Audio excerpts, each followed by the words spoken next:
Tengan muy buenas noches, bienvenidos y bienvenidas a esta última clase del curso Desmontando los mitos de la teoría política occidental, un exordio frente a la muerte de la filosofía política.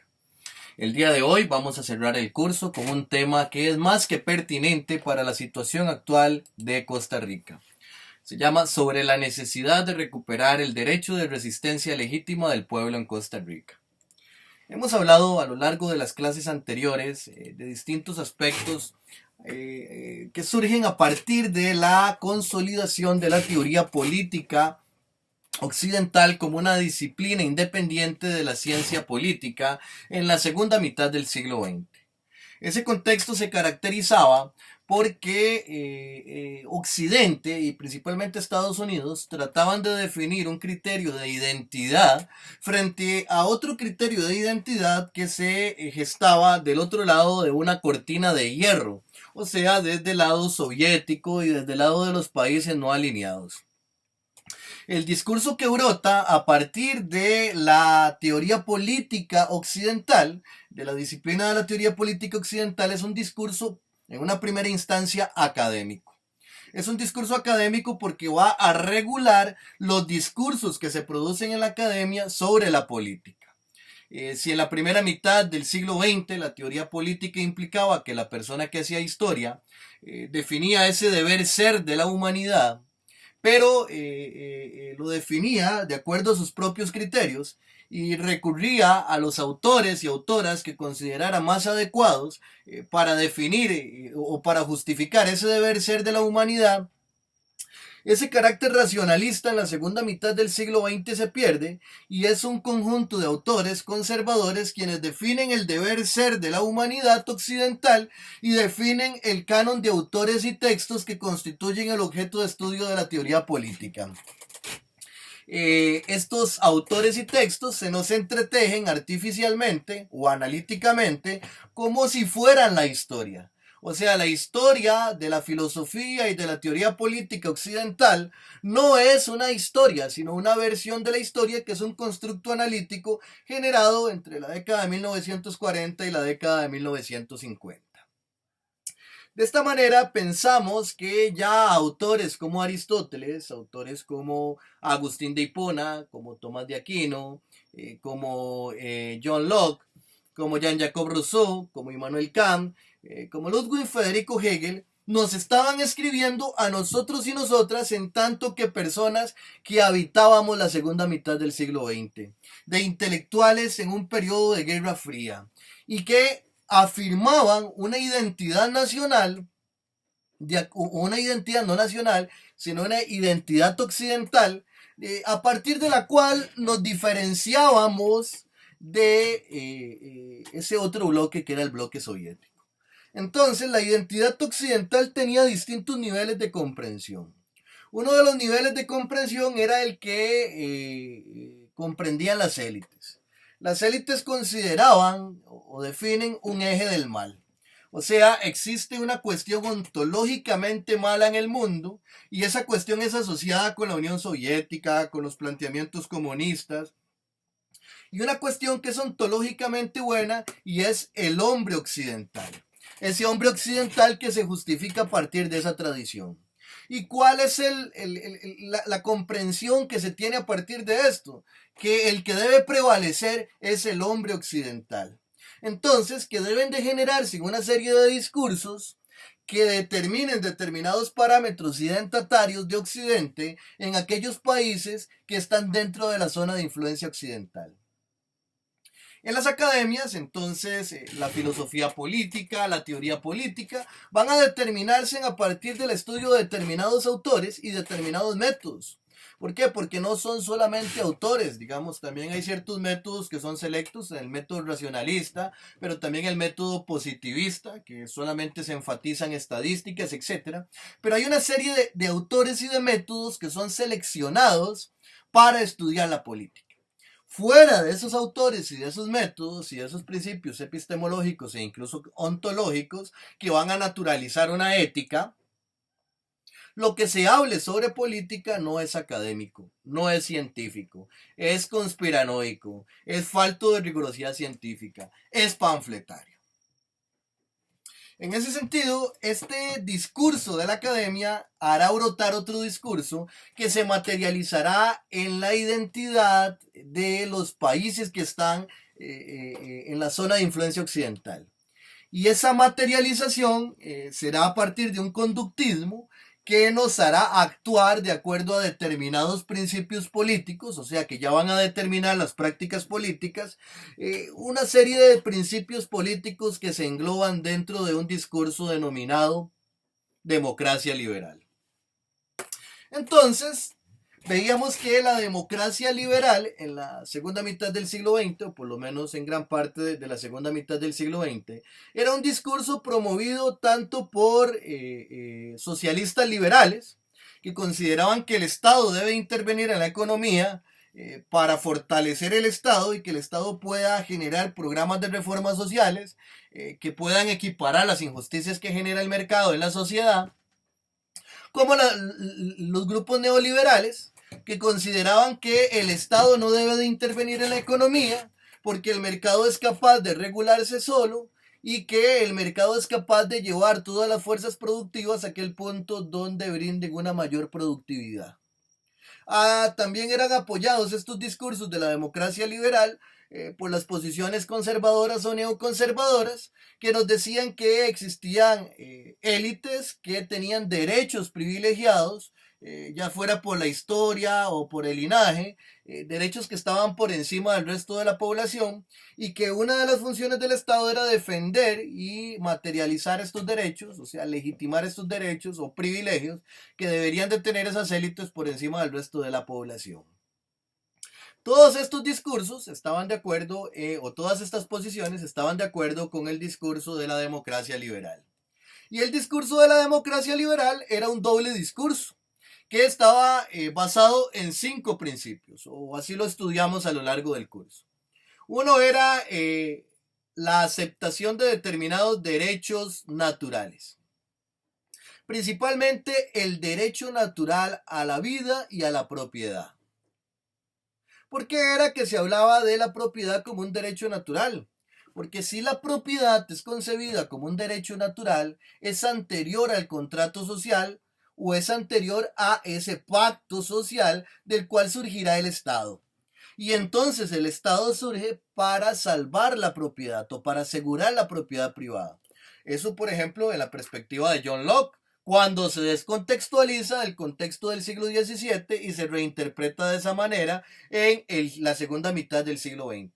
O también desde la perspectiva de Jean-Jacques Rousseau, donde la propiedad privada no existe en el estado natural, que lo que existe es una posesión, pero al surgir el Estado, surge la propiedad privada.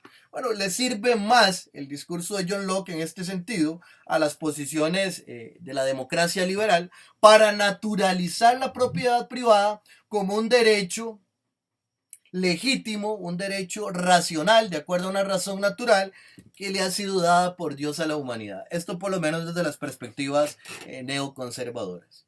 Y recordemos que esa noción de ley natural ya la vienen exaltando en la teoría política occidental de la segunda mitad del siglo XX desde Aristóteles. O sea, no es que la noción de ley natural de la que nos habla Aristóteles sea la misma de la teoría política occidental de la segunda mitad del siglo XX y que ya Aristóteles nos estaba escribiendo a nosotros y a nosotras en la segunda mitad del siglo XX, sino que es una reinterpretación del pensamiento de Aristóteles. Pero podríamos ver que ya Aristóteles nos hablaba de una ley natural, de un movimiento natural y de un movimiento en contra de la naturaleza y de algo que no iba de acuerdo con la finalidad que el motor inmóvil le había impregnado al universo para que se realizara en su perfección. En ese sentido, esa naturalización de la propiedad privada como un derecho natural implicaba que la propiedad privada era incuestionable. Y este principio lo que importaba era que determinaba un criterio de identidad occidental, de acuerdo con el cual Occidente y su modelo de Estado-nación, su modelo económico capitalista y su sociedad basada en clases, se entendían como el resultado de la razón natural, algo que no se puede cuestionar y que se oponía a los modelos de sociedad que impregnaban en la Unión Soviética y en los países no alineados. Todo lo que se encontraba más allá de la cortina de hierro. En ese sentido, ahí era donde yacía la importancia de que la democracia liberal exaltara la propiedad privada como un valor. También el derecho a la vida, porque se decía que en esos otros países se mataba a la gente cuando decidía. Qué cosa más extraña, en Occidente no, ¿verdad? Solo en esos otros países. Ahí es donde comienza a jugar una serie de elementos ideológicos para hacernos ver que Occidente es perfecto y lo que no es Occidente es barbárico, es irracional, no tiene lenguaje. Ahí se comienzan a enlazar una serie de figuras que ya habíamos estudiado en Aristóteles, pero que Aristóteles evidentemente no las estaba pensando en las condiciones de la segunda mitad del siglo XX, a pesar que se descontextualiza en la segunda mitad del siglo XX para fundamentar estos elementos. El segundo aspecto de la democracia liberal que estudiamos a lo largo del curso fue la aceptación de determinados derechos positivos, como por ejemplo el derecho al libre tránsito, el derecho a la libre conciencia, el derecho a la libertad de prensa. Estos derechos, como tales, también implicaban una oposición identitaria frente a la Unión Soviética. ¿Por qué? Porque las restricciones que podía aplicar el Estado a lo que era la libertad de prensa, la libertad de conciencia y la libertad de tránsito eran distintas a los países occidentales. ¿Pero eran mejores o peores? No lo sabemos. ¿Por qué? Porque eso no quiere decir que en Occidente existiera una real libertad de prensa o una libertad de expresión. De hecho, cuando en Estados Unidos los conservadores hablan de libertad de conciencia, o los mismos liberales, cuando hablan de libertad de conciencia, lo hacen más en un sentido religioso, en tanto que la tradición inglesa ha estado marcada por diferencias religiosas. Y Estados Unidos también. Entonces, cuando surge, por ejemplo, ya personas más ateas, como John Rawls, que después de la guerra de trincheras en Filipinas se hace ateo, entonces apelan a una libertad de conciencia, pero más que todo en el plano religioso, porque en el plano político no yace esa libertad de conciencia. ¿Y por qué es que no yace esa libertad de conciencia en el plano político? Porque ya dijimos que la razón natural dice que tenemos como derecho natural a la propiedad. Entonces, cualquier planteamiento que no se adecue a la propiedad privada como un derecho natural, o sea, cualquier planteamiento que no parta o que no legitime las bases fundamentales del capitalismo como sistema económico, no es racional. Y entonces ahí se limita la libertad de expresión y ahí se limita la libertad de prensa. Cualquier cosa que usted quiera decir aceptando la libertad, la propiedad privada, y usted tiene la libertad de expresión, usted tiene la libertad de prensa. Pero incluso ahí tenemos libertad de prensa. Y ahí nos cuestionamos también los grados de selección o la regulación de los discursos que nos llegan a todos y todas a través de la prensa. O sea, no es todo el mundo quien puede hablar en la prensa. En Costa Rica hay personas, como lo decíamos en un artículo sobre la muerte de la Universidad Latinoamericana, en la sección de artículos contra académicos de la pestaña de la cátedra en el diario Más Allá de la Cortina. Hay personas muy buenas en distintas disciplinas. Por ejemplo, en historia está David Díaz, está Diana Rojas. Hay una serie de personas muy buenas.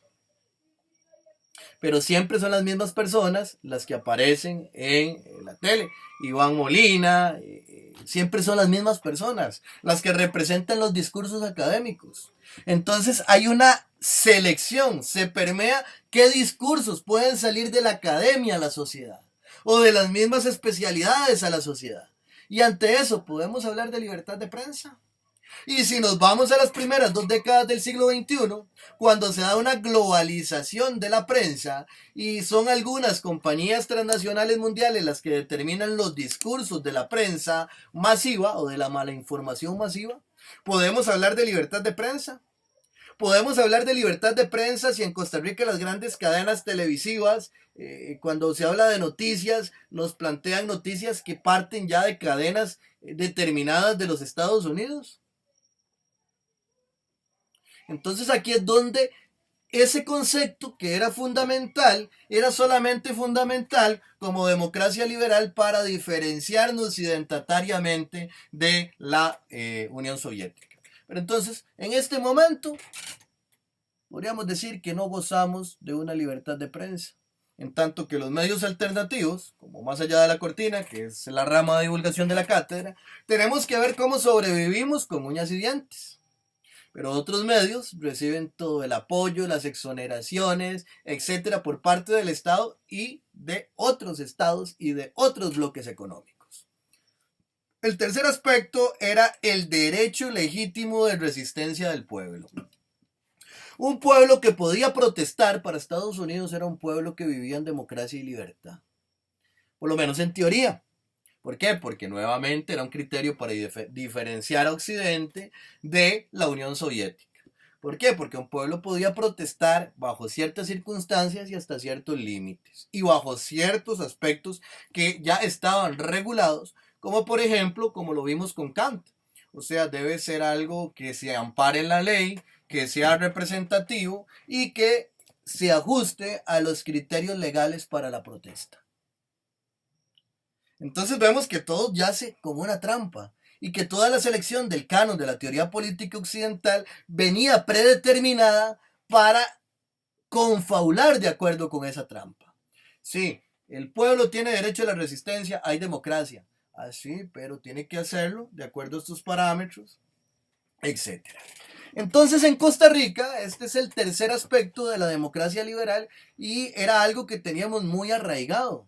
No por el discurso de la democracia liberal de la segunda mitad del siglo XX, sino por los procesos políticos de la primera mitad del siglo XX, donde grupos anarquistas, grupos reformistas, inspirados en el liberalismo inglés de la primera mitad del siglo XX y del siglo XIX en Inglaterra, principalmente en autores como Leonard Hobsbawm, que inspiraban ese reformismo, grupos comunistas, grupos incluso de distintas tendencias socialistas, tenían posiciones políticas fuertes y acciones políticas que eran legitimadas en la época. Y a partir de la presión de todos estos movimientos sociales, se logra generar un Estado social de derecho. Un Estado social de derecho que va a implicar que hay un contrapeso del poder. ¿Por qué? Porque un Estado social de derecho va a partir del principio de que el Estado es un Estado benefactor. Entonces, los principios básicos de la justicia, de los que nos hablaba John Rolfe, no son los que nos decía John Rolfe. En Costa Rica los principios básicos de la justicia parten de un Estado social de derecho con características de un Estado benefactor. ¿Y por qué? Porque parte de la noción, o gran parte de esto parte de la noción de lo que es un Estado en el siglo XVII en Inglaterra. O sea, un Commonwealth, una riqueza común. El Estado es una riqueza que nos pertenece a todos y a todas las costarricenses. En ese sentido, entre mejor se administre el Estado, mejor se van a administrar los bienes públicos que en última instancia son de todos y de todas las costarricenses. Y si nos apegamos a la interpretación que podríamos hacer del pensamiento de John Rolfe, la parte buena de su pensamiento, no la otra parte que criticamos a lo largo del curso, las instituciones tienen que tomar como virtudes esos principios básicos de la justicia, que están en la Constitución que se da en 1949. Entonces, el Estado debe garantizar cierta calidad de vida a la población. Llámese educación, llámese salud, llámese techo, llámese ocio, llámese electricidad, llámese posteriormente telecomunicaciones, llámese agua. Entonces, las instituciones públicas de Costa Rica surgen bajo una visión de acuerdo con la cual el Estado es una riqueza común. Y el Estado se encarga de generar las condiciones básicas para que la población costarricense tenga calidad de vida. Y en ese sentido, los límites de las potestades del gobierno son los principios básicos de la justicia. Porque un gobierno nunca es más que un conjunto de magistraturas. Y las magistraturas son elegidas, en la buena teoría, para velar por los principios básicos de la justicia, no para transgredir los principios básicos de la justicia. Y ahí es donde los planteamientos de autores que fueron bases para fundamentar la democracia liberal de la segunda mitad del siglo XX, como John Rawls y el mismo Jean-Jacques Rousseau, nos plantean la posibilidad incluso de generar, no solamente reivindicar el derecho de la resistencia legítima, sino incluso hablar de una revolución. ¿Por qué? Porque si una magistratura está elegida o fue elegida para cumplir con una tarea y no cumple esa tarea y contrariamente transgrede esa tarea, ya desde Tomás de Aquino se nos habla de que el pueblo tiene derecho a la resistencia. Y lo estamos hablando desde Tomás de Aquino. Ahí es donde el discurso de la democracia liberal de la segunda mitad del siglo XX, después de 2001, le es inútil a las élites occidentales. Ya no está la Unión Soviética. Entonces hablar de democracia no les es funcional, por lo menos en el sentido que lo hicieron en la segunda mitad del siglo XX. Ya no les interesa que el pueblo tenga derecho a la resistencia, nunca les interesó, era un criterio de identidad. Y entonces podemos ver cómo Costa Rica, que no tenía una identidad del derecho del pueblo a la resistencia, por lo que dijera la teoría política occidental, sino más bien por los discursos de la primera mitad del siglo XX, comienza a surtir un cambio ideológico. La socialdemocracia en Costa Rica, cuando existió, partía de principios muy similares a los del liberalismo de la primera mitad del siglo XX o del socialismo liberal, de acuerdo con el cual el capitalismo generaba libertad. O sea, el capitalismo garantizaba la libertad. Una libertad que nos impedía caer en el fascismo. Eso es la teoría, ¿verdad? Porque actualmente nos hemos dado cuenta qué tan erróneo es eso. Y es otro elemento por el cual hablamos de la muerte de la filosofía política y del fracaso de la teoría política occidental y de la caída de este discurso de la democracia liberal. Pero nos decía ese discurso que el capitalismo garantizaba la libertad, pero que al mismo tiempo generaba injusticias.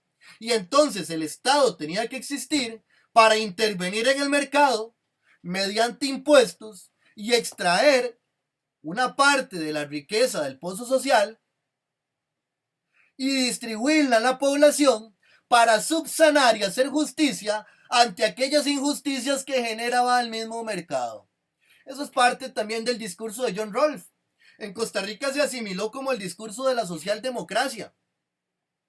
Y esa socialdemocracia comenzó a decaer principalmente en la década de 1980, cuando comienza a incentivarse en Costa Rica la aplicación de los programas de ajuste estructural. Entonces, con los programas de ajuste estructural hay un cambio total en la identidad nacional. Y se potencia desde la misma economía. La economía de subsistencia, que es un modelo del buen vivir, es arrancada. No se le financia, no se le potencia, no se le brindan créditos, no se le brindan ayudas sociales. El agro a pequeña escala es abandonado y se comienza a motivar un agro exportador.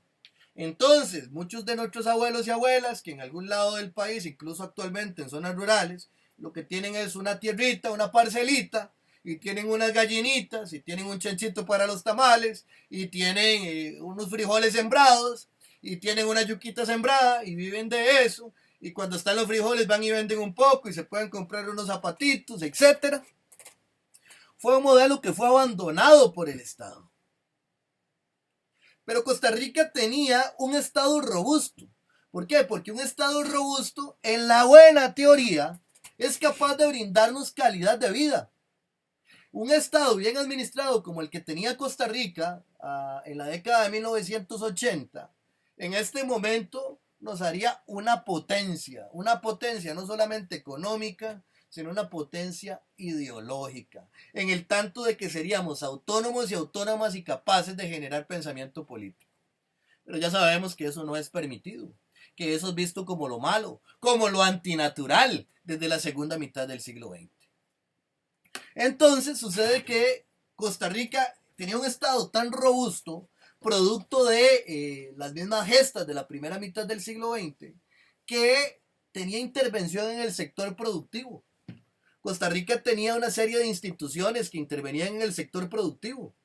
Tenía una intervención en la producción de aluminio, en la producción de fertilizantes, en la producción de azúcar y en muchas otras industrias. Y en la década de los 90, cuando ya ha caído la Unión Soviética y ya a Estados Unidos no le interesa tanto ese discurso de la democracia liberal, y en ese momento en el cual las mismas élites neoconservadoras de Estados Unidos le apelan al neoconservadurismo hacia el interior de Estados Unidos, pero tienen total concordancia con todas las tesis neoliberales hacia afuera de Estados Unidos, en Costa Rica acá comienzan a promover que es muy mal visto que el Estado intervenga en la economía, que el Estado no debe intervenir en el sector productivo. Y entonces comienza a promoverse la venta de Codesa y de todas estas instituciones.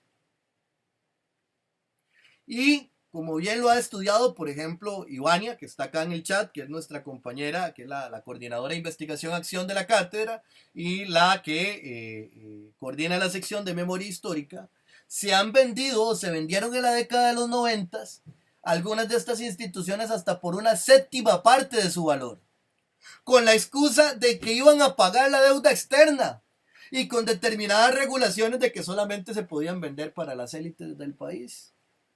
O sea, si volvemos a la noción de que el Estado Social de Derecho es un Commonwealth o una riqueza común, con el término inglés, lo que hicieron fue tomar parte de la riqueza colectiva y pasarla por un precio ínfimo a manos privadas, con la promesa de que nos iban a sacar de la deuda. Y de la década de los 90 a la actualidad nos hemos endeudado un montón más. O nos han endeudado un montón más. Cuando ya llegamos a 2000, antes de llegar a 2000 incluso, una de las elecciones más trascendentales y que demostró más, una de las características más feas de la identidad nacional costarricense, fue la elección entre Miguel Ángel Rodríguez y el último socialdemócrata costarricense, José Miguel Corrales. Entonces, ¿cuál fue la campaña de José Miguel Corrales? José Miguel Corrales avisó que Miguel Ángel Rodríguez venía a privatizar el ICE. En su campaña demostraba que Miguel Ángel Rodríguez era un corrupto, que ya había hecho desfalcos al Estado. Demostraba las relaciones de Miguel Ángel Rodríguez con narcotraficantes mexicanos. ¿Y qué dijo el pueblo costarricense? No, es que José Miguel Corrales para nada, parece una vieja de patio. En lugar de dedicarse a proponer, solo pasa hablando mal de Miguel Ángel. Y entonces, aunque le estuvieran diciendo la verdad de que Miguel Ángel era un ladrón, de que Miguel Ángel venía a privatizar, de que Miguel Ángel tenía vínculos con narcotraficantes, Costa Rica elige a Miguel Ángel Rodríguez. Desde ahí ya vienen características de nuestra identidad nacional que han sido potenciadas conductualmente para llevarnos a otros extremos, como el hecho de que ya no nos interesa defender nada. Pero entonces en 2000, cuando Miguel Ángel, en 2001, cuando Miguel Ángel Rodríguez quiere privatizar el ICE, se topa con que la identidad nacional costarricense todavía tenía un fuerte arraigo sentimental y un fuerte sentimiento patriótico de respeto por las instituciones públicas. El ICE era parte de la identidad nacional. Y entonces el pueblo en las calles, asumiendo el derecho legítimo de resistencia, logra frenar la privatización total del ICE. ¿Cómo lo hace? Si partimos de los principios del realismo político, ningún gobierno va a negociar con el pueblo si el pueblo no tiene nada que ofrecerle. Al haber resistencia social, Al haber manifestaciones y al haber bloqueos, hubo un golpe directo a la economía. Si bien las élites querían privatizar el ICE, les dolía más que les estaban afectando los bolsillos, porque el país estaba paralizado. Entonces el pueblo tenía algo que ofrecerle a las élites para paralizar el ICE, la venta del ICE. ¿Qué pasa cuando ya en 2004 comenzamos con la organización de las manifestaciones en contra del TLC? La policía que nos topábamos en el 2000 era la policía de barrio. Una policía que todavía venía acostumbrada a un sistema de argolla bipartidista. Ahora la corrupción es más sádica, más descarada, más falta de ética. En ese entonces no es que no fuera así, era la argolla y todo el mundo decía, algo muy arraigado en ese entonces a la identidad costarricense. Lo feo de la argolla es no estar en ella. Y entonces estaban los legítimos y las legítimas pegabanderas, porque sabían que si ganaba la unidad y eran de la unidad, esos 4 años iban a estar en la comandancia trabajando. Y si era liberación, iban a estar otras personas. Y entonces en los barrios sabíamos quiénes eran los policías, porque eran la misma gente del barrio. Ya para 2006, 2007 nos topamos con una profesionalización de la policía. Ya no era el policía de barrio el que estaba en el barrio. Ya el nivel que tenían para contener al pueblo en una manifestación era distinta. Oscar Arias hace un toque de queda donde cierra el 14 de septiembre de 2006 o 2007, se encierra en Cartago y evita que las personas manifestantes lleguen con antimotines. Para 2010 encontramos un mayor grado de represión y una policía más especializada en las luchas en contra de la reducción del FES, propuestas por Laura Chinchilla. Para 2018 nos encontramos un aparato policial militar con una Costa Rica que dice que no tiene ejército pero que participa en olimpiadas militares y gana medallas. Y nos encontramos unas élites que descaradamente dicen que ya no le tienen miedo al pueblo. Y hacen lo que les da la gana con la constitución política y aprueban el proyecto fiscal, el plan fiscal, con serios visos de inconstitucionalidad. Y el pueblo calla. Y seguidamente nos aprueban la ley procesal laboral. Entonces, sectores que tradicionalmente fueron importantes en los movimientos sociales para ganar luchas históricas por esa condición del realismo político, porque paralizaba la economía, ahora resulta que llegan a ser servicios esenciales y no pueden ir a huelga. Y si van a huelga, los sindicatos que los convocan pueden ser disueltos por el Estado. Y si te capturan en una manifestación con el rostro cubierto, tienes una pena mayor. Entonces lo que estamos hablando aquí es de una reducción de la libertad. Si apelamos a los principios básicos de la democracia liberal, ya no tenemos pero ni siquiera un granito de democracia. El derecho legítimo del pueblo a resistir. Algo que ya era planteado por Tomás de Aquino, por John Locke, por Jean-Jacques Rousseau, esos mismos autores que seleccionaron en la segunda mitad del siglo XX para justificar la dominación occidental. Nos están justificando el derecho legítimo a la resistencia del pueblo. Pero no. Ahora el pueblo no tiene derecho a protestar. Y no es solo la ley, es la prensa misma. La prensa atacando el derecho a la manifestación. Entonces, ¿qué libertad de expresión y qué libertad de prensa tenemos? Vean ustedes todo lo que está quedando atrás.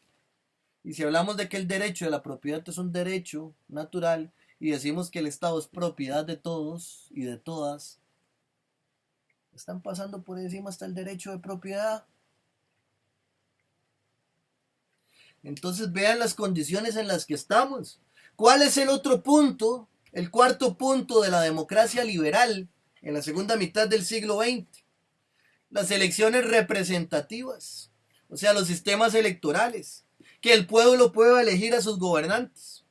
Nuevamente una pantomima para hacer una diferenciación identitaria con la Unión Soviética, pero que se ha vuelto cada vez más evidente en tanto que pantomima conforme han avanzado las primeras 2 décadas del siglo XXI. Podemos ver el caso de Bolivia. Es risible el caso de Bolivia. Almagro, la OEA y todos los lacayos de Estados Unidos dicen que hubo fraude en Bolivia en las elecciones y legitiman un golpe de Estado.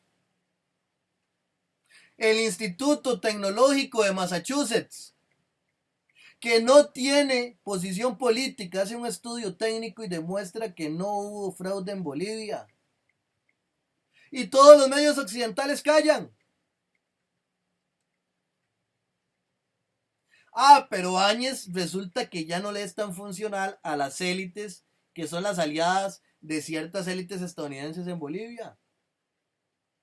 Y entonces tratan de desestabilizar el gobierno de facto de Áñez. Y entonces hasta el Tico Times sale legitimando los estudios del Instituto Tecnológico de Massachusetts y diciendo que sí hubo fraude en Bolivia. No les importó deslegitimar a Almagro, que era su aliado. Pero vean entonces dónde quedan los sistemas electorales. Es como en el caso de Venezuela. Independientemente de si las elecciones sean legítimas o no, todo el aparato de la OEA está preparada cuando hay una elección en Venezuela para decir que la elección es legítima si pierde Maduro y para decir que es ilegítima si gana Maduro, independientemente de si sea legítima o no. Esa es la era de la posverdad. Ya no importan los hechos, ya no importan los acontecimientos, lo que importa es la mediación que se nos haga de ellos. Y la mediación es regulada, es controlada. ¿Y qué decir de Costa Rica?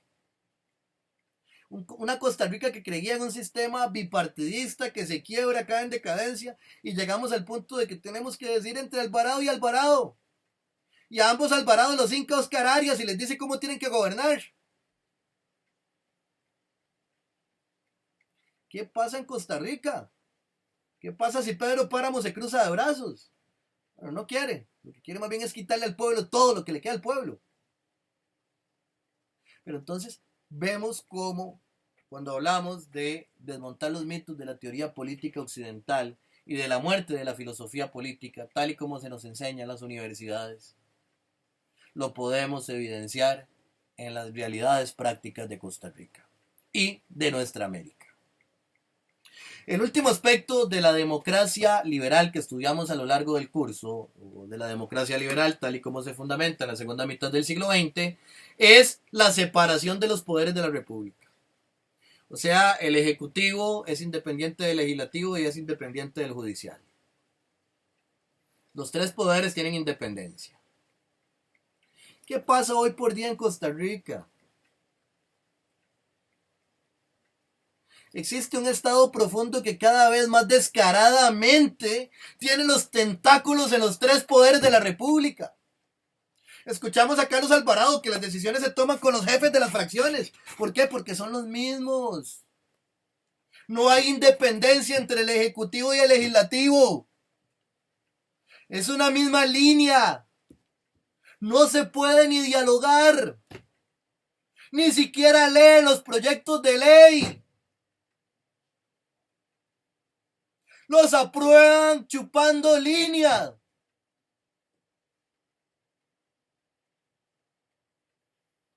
Vean ustedes lo complejo de la situación política.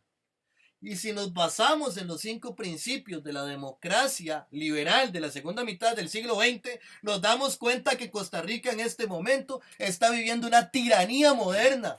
Una tiranía moderna en tanto que no es una tiranía clásica, porque la figura que sobresale no es la que manda. Es simplemente una cara visible. Es como un Donald Trump, como un Bukele, como el presidente de Guatemala, como un Bolsonaro. Pero sí existe una corporación que funge el papel de un tirano, que se aboga a estar por encima de la constitución política, que se aboga a tener derechos privilegiados por encima del pueblo, que no respeta ningún procedimiento y que considera que su voluntad es la ley. Y esto nos arroja a recordar lo que era el poder absoluto. Recordemos que desde la Edad Media y principalmente en la Inglaterra del siglo XVII, como lo estudiamos en el curso, había una tendencia de acuerdo con la cual el rey gobernaba por voluntad divina. Dios había elegido al rey para que gobernara. Por lo tanto, si alguien se oponía a la voluntad del rey, actuaba no en contra de la voluntad del rey, sino en contra de la voluntad de Dios. Vean qué complejo. Entonces, el rey estaba por encima de la ley, porque no iba a poder ser juzgado por nadie. Algo que reivindica Kant, refiriéndose al príncipe, y que después es descontextualizado para referirse en la segunda mitad del siglo XX a la figura del Estado. Cuando Kant nos dice que el príncipe es soberano, entonces el pueblo no puede ser soberano. Porque si el pueblo tiene alguna cuota de soberano, entonces hay una contradicción y el príncipe no sería soberano y el que es soberano es el príncipe. Cuando ya no está la figura del príncipe, el Estado es soberano y el pueblo ya no es soberano. De acuerdo con la teoría política occidental de la segunda mitad del siglo XX. Pero entonces estamos diciendo que el rey está por encima de la ley. Porque no hay ninguna ley que aplique para el rey, ni ninguna magistratura que pueda llamarlo a cuentas. Ojo con Carlos Alvarado. No hay ninguna magistratura que pueda llamarlo a cuentas. Está por encima de la ley y está por fuera de la ley. Por encima de la ley porque nadie puede juzgarlo y por fuera de la ley porque no hay ninguna ley que le aplique. Su voluntad es la ley. Lo que diga y haga el rey es la ley. Y ya aquí no es Carlos Alvarado, es esa élite tiránica que nos está gobernando. Su voluntad es la ley. Y si alguien se opone a lo que diga el rey, actúa mal porque actúa en contra de Dios. Es hasta satánico. Como satánicas son las manifestaciones. Como satánica es la disidencia. Como satánico es el paralizar la economía. Como satánico es esta clase. Vean ustedes al punto al que estamos llegando en Costa Rica. Esta es la teoría del poder absoluto, de acuerdo con la cual Dios le dio al rey la potestad divina de gobernar. Y por tanto el rey tiene un poder absoluto para gobernar. Estamos volviendo a la época medieval, donde una élite se considera que tiene el poder absoluto para gobernar. ¿Acaso no es una forma o una mezcla entre una forma de gobierno medieval y una forma de gobierno fascista, lo que se está materializando en las prácticas políticas del gobierno en Costa Rica? Esta pregunta queda aquí planteada para que la podamos desarrollar en nuestro interior. ¿Cuál es la forma política del gobierno de Costa Rica? Porque definitivamente esto no es una democracia. Y lo hemos estudiado a lo largo de este curso. Es más, hemos desmontado los mitos de lo que es una democracia liberal. Y hoy nos damos cuenta que Costa Rica ni siquiera sigue esos aspectos a partir de los cuales se creó el mito de la democracia liberal. John Locke y otros autores nos planteaban de que Dios no le dio la potestad divina al rey de gobernar, sino de que le dio la razón natural a los hombres que tenían cierta propiedad. O sea, nuevamente hay una justificación de una élite que criticamos a lo largo del curso, pero que no vamos a tomar aquí. Sino lo importante es que a partir de esto justifica que el Estado es el resultado de un pacto social. Un acuerdo mediante el cual todos y todas nos ponemos de acuerdo sobre los principios básicos de la justicia. Y el gobierno es simplemente una magistratura que tiene que velar por el bien común y gobernar de acuerdo a los principios básicos de la justicia. Si el gobierno no vela por los principios básicos de la justicia, el pueblo tiene el derecho legítimo a la resistencia. Entonces, lo que nos queda en Costa Rica, a lo que estamos llamados y llamadas, es hacer una mesa nacional de diálogo, planteándonos cuáles son los principios básicos de la justicia. Ya hemos hablado de la figura de un Estado social de derecho, que trata de generar una calidad de vida para la población costarricense, y que los principios básicos de la justicia son derechos humanos, como el acceso al agua, el acceso a la electricidad, el acceso a la educación, el acceso a la salud, el acceso a los seguros, el acceso a la vivienda. Con el discursito de que con el acceso al trabajo como único derecho humano, tenemos que quebrar el Estado social de derecho. Las élites neoliberales han pasado por encima de los principios básicos de la justicia.